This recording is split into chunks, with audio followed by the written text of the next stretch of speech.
A freight train sits on open track at 2 in the morning. No station, no yard, no town. 17,000 tons of grain going nowhere. 2 people climb down from the locomotive carrying overnight bags. A white van idles on a gravel road 50 meters away. The train isn't broken. The crew ran out of hours before the train ran out of track. Railroaders call it dying on the law. That train is hauling enough cargo to fill 300 trucks, stretched so long the rear cars disappear around the curve behind it. And the entire operation rides on 2 people. No relief crew, no backup, no third set of hands anywhere on board. The engineer sits at the controls of the locomotive, managing throttle, braking, speed, and every signal the track throws at them. The conductor handles everything else: communication with dispatchers, paperwork, operational calls, responsibility for every ton of freight the train is dragging across the country. 2 people and a radio linked to a dispatcher who is juggling hundreds of other trains across the same network at the same time, rerouting around congestion, reacting to delays that ripple across entire regions like cracks spreading through glass. And the physics of what they're controlling doesn't forgive hesitation. A fully loaded freight train under emergency braking takes over a kilometer to stop. There is no pulling over, no swerving. Every decision the engineer makes at speed is a commitment that plays out across 1,000 meters of momentum before the wheels go still. That's why federal hours of service law draws a hard line at 12 hours. When the clock hits 0, the crew stops working. Not at the next station, not at the next yard. Wherever the train stands at that moment, even if the destination terminal is 5 minutes down the track. A crew could see the yard lights from the cab window and still be forced to lock the brakes and step off, because the law doesn't negotiate with geography. It only recognizes the limits of human focus, and a fatigued crew sitting 3 meters behind 4,000 horsepower is not a scheduling inconvenience. It's a disaster that weighs 20,000 tons. The crew steps off a secured train into a company van, but where that van takes them now and where it used to take them are 2 entirely different stories, because freight trains used to come with a bedroom built in. For more than 100 years, every freight train in North America carried a bed. It sat at the rear of the train in a small rail car called the caboose, and it wasn't a luxury. It was the reason long-haul freight worked with human crews at all. Inside, the caboose held everything a crew needed to live on the move. Simple bunks lined the walls. A cast-iron stove handled heat and cooking. Lockers stored tools and personal gear, and a small desk gave the conductor a surface for the paperwork that never stopped accumulating. None of it was comfortable by any modern standard, but comfort wasn't the point. The caboose kept crews with their train across hundreds of miles in multiple days without the journey ever needing to stop for something as inconvenient as sleep. Above the main cabin sat a raised glass lookout called a cupola, and the cupola gave the rear crew a sightline down the entire length of the train. From that perch, they watched for the things that could turn a routine run into a catastrophe: overheating bearings called hot boxes that could seize a wheel and derail a car, shifted cargo threatening to spill, dragging equipment grinding against the rail bed. The cupola was the early warning system. The crew inside it was the last line of defense between a moving train and a mechanical failure that nobody at the front could see. Every railroad used cabooses. Every crew expected one. The system was built around the assumption that the people running the train deserved a place to rest while it ran, and that assumption held for over a century. But the caboose survived only as long as every function it performed required a human body to perform it. The moment machines could do the same work cheaper, the railroads did the math. The caboose didn't die of old age.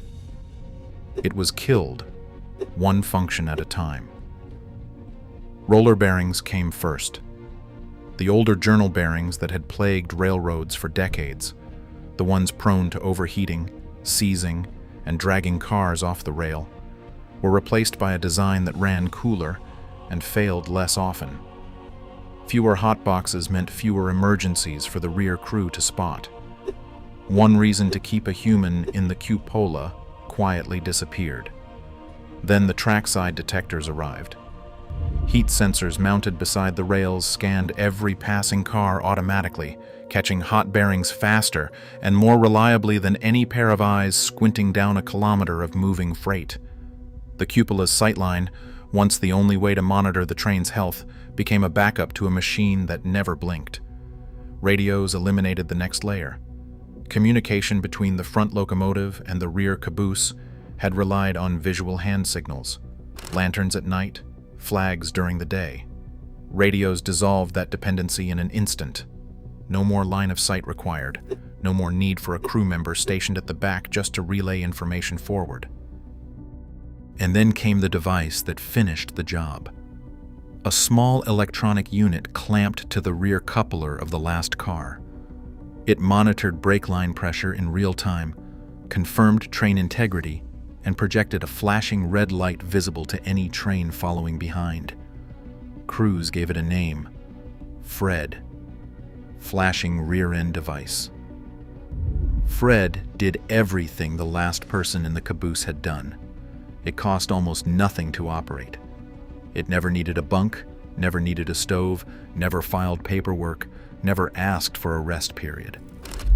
By the 1980s, cabooses were vanishing from mainline freight across North America. Within a decade, they were gone. And when the last caboose was pulled from service, it didn't just remove a rail car from the back of the train. It removed the last place on a freight train where a human being could lie down. Sleep didn't disappear from railroading.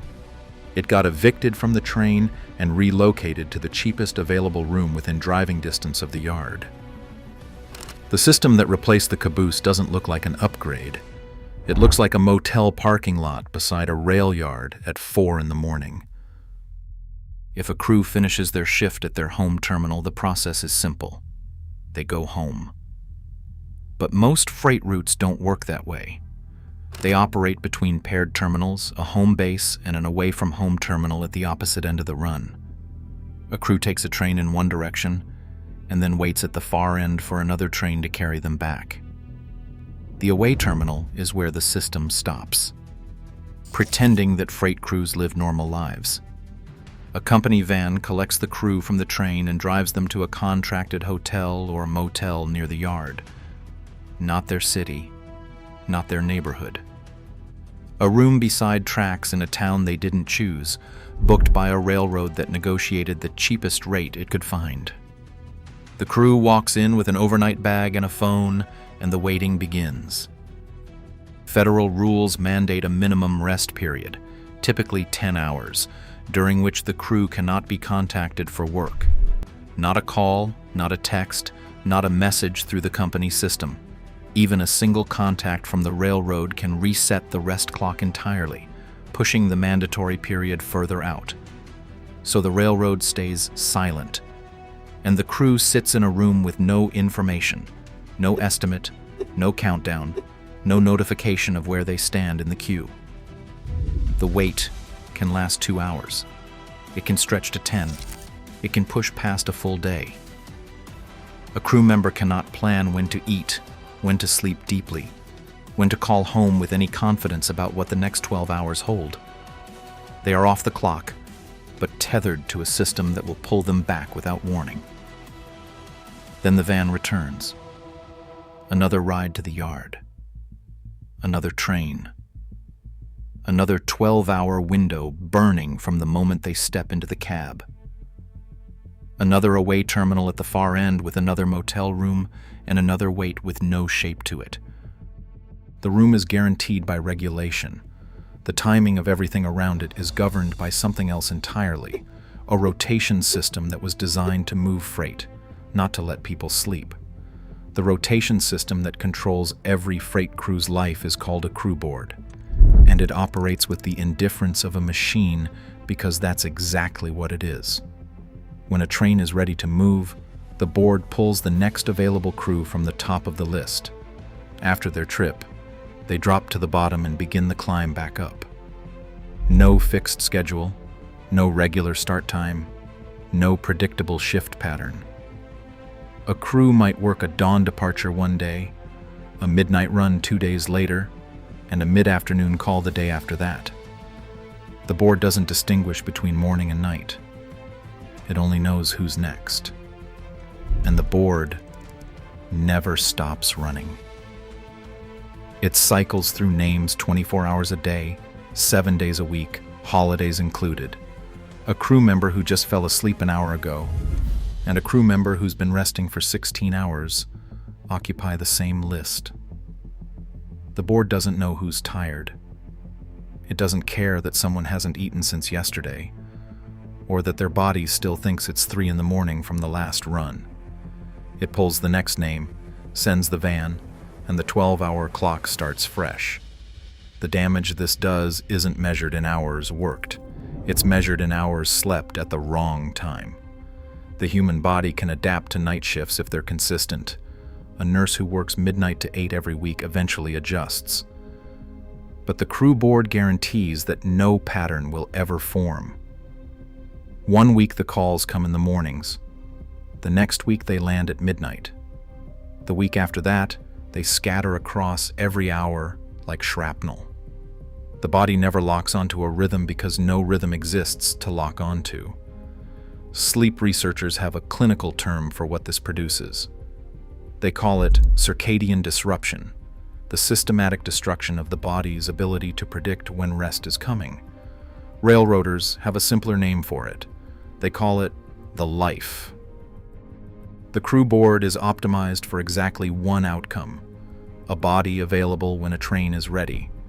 Whether that body slept 4 hours or 14, whether the call arrives at noon or 3 in the morning, the board pulls the next name and the freight moves forward. From the outside, a freight train crossing a landscape looks like one continuous journey. The people inside it experience something completely different. A single freight train crossing the country doesn't carry the same crew from origin to destination. It carries the first crew for one leg, swaps them out at a terminal, and picks up a fresh pair who take it the next stretch. Then another swap. Then another. The cargo rides the entire distance in one unbroken line. The humans rotate through it like replaceable parts, and the train gives no sign that any of this is happening. No crew name painted on the locomotive, no face visible through the cab glass at crossing speed. The cargo is identified on every car. Hazmat placards, container logos, reporting marks stenciled on the side, but the train says nothing about the people controlling it. The crew is invisible by design. The caboose was the last contradiction to that invisibility. A small home bolted to the end of an industrial operation, with windows, a stovepipe, crew members standing in the cupola where anyone at a crossing could see them. When the railroads pulled it from service, they didn't just remove equipment. They removed the last evidence that freight trains required human beings at all. Every product that travels by rail passes through this invisible relay. The grain in a loaf of bread was handed crew to crew across 1,000 miles, each handoff happening in a rail yard parking lot while a van idled nearby. The steel in a building's frame rode through 3 crew changes before reaching the fabrication plant. None of it visible to the person buying the bread or working in the building. The freight network is engineered so the cargo's journey appears seamless. The cost of that seamlessness is absorbed by the people. In fragmented sleep, in motel rooms beside yards, in lives organized around a phone that rings without warning. The train keeps moving in one unbroken line. The people who carry it live in pieces. And if you think the crew's life between trains is difficult, wait until you see what happens inside the cab while it's moving. Because the engineer's seat sits less than 3 meters from a diesel engine producing over 4,000 horsepower. And the only thing between them and the rail at 70 miles per hour is a windshield and a dead man's switch.